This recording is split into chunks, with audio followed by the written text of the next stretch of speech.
There's some very interesting price action going on in Bitcoin.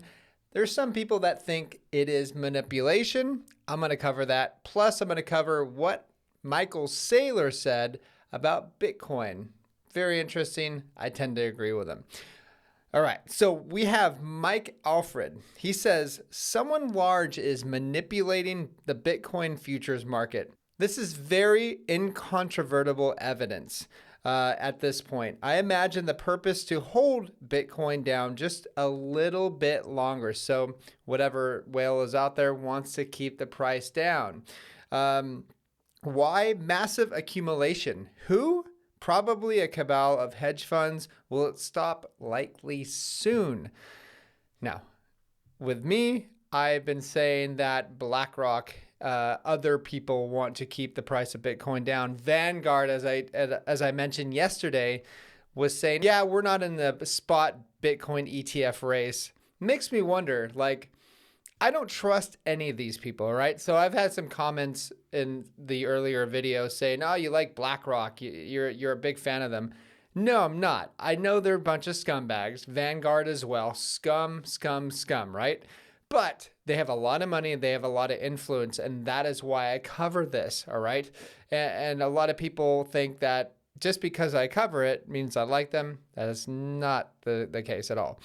But what I see happening right now is that these people, and which I've been saying for months on end now, is that don't trust what they're saying. Look beyond that. They're probably buying, just like JP Morgan. I think it was Jamie Dimon. He was on an interview with CNBC, and he made fun of his daughter on live TV, making fun of like pretty much because she bought Bitcoin. And he's like, she's just a little child, whatever. She's not mature yet or whatever.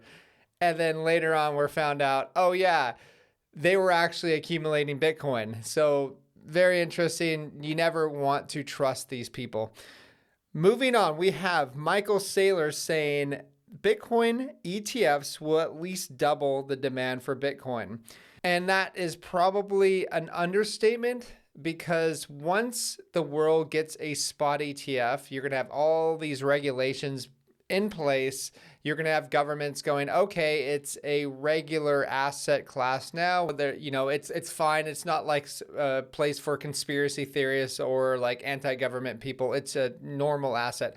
So that is what is going to happen. And it's probably going to bring on way more than double the amount of Bitcoin users at this time. I would say probably a 10x from here. I would say at least 1 billion people are going to be interested in getting Bitcoin and using it at, whether or not it's with custody services like Coinbase, BlackRock, Vanguard. Eventually it'll hop on, that. And then, Fidelity and so on. So that's what I see happening. Moving on, we have Mr. Anderson on Twitter. Definitely a guy to follow. He's been very good with his calls in the past. He says, if you have enjoyed the runs to 28,000, 32,000, and 36,000, then you'll love the upcoming visits to 42,000 and 48,000.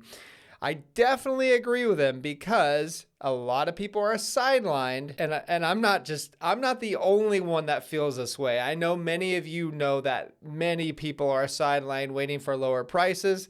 So this guy, Azonian Holder on Twitter, says, Bitcoin is so underappreciated. It's up like 100% this year. Not a single person I know cares. Exactly. I don't have people asking me about Bitcoin. Nobody's asking me about Bitcoin outside of you guys. But as far as my friends outside and just random people that hear that I'm in Bitcoin, nobody asked me about it. And I'm very happy about that, because other people are my canary in the coal mine. If a lot of people are asking you about it, probably means you are in near the peak, I would say. Speaking about some more bullish news on Bitcoin, Will Clement says 1 week RSI on Bitcoin getting into overbought territory for the first time since 2021. Shorter term may not be the best thing to see, but on a cycle to cycle basis, this is positive because it signals that there's finally some strength in this market. And there's definitely a lot of strength. Look at all that pressure being bought, right? All this buying pressure because bears want to push the prices down, whether it's bears or it's the big banks and so on. That somebody wants the price to go down because we have busted down a lot of resistance, and it's going to be interesting to see what happens in the future. I think we are going to rise a lot faster than most people think. You've heard me say this before. Also, if you want to check us what we are doing with our crypto and why and what cryptos we are getting into with in regards to especially our micro caps, you've got to check us out at learningcrypto.com. I think one of our portfolios are doing better than most paid groups out there. Anyways, that's all I have. Please like and subscribe, and I will talk to you soon.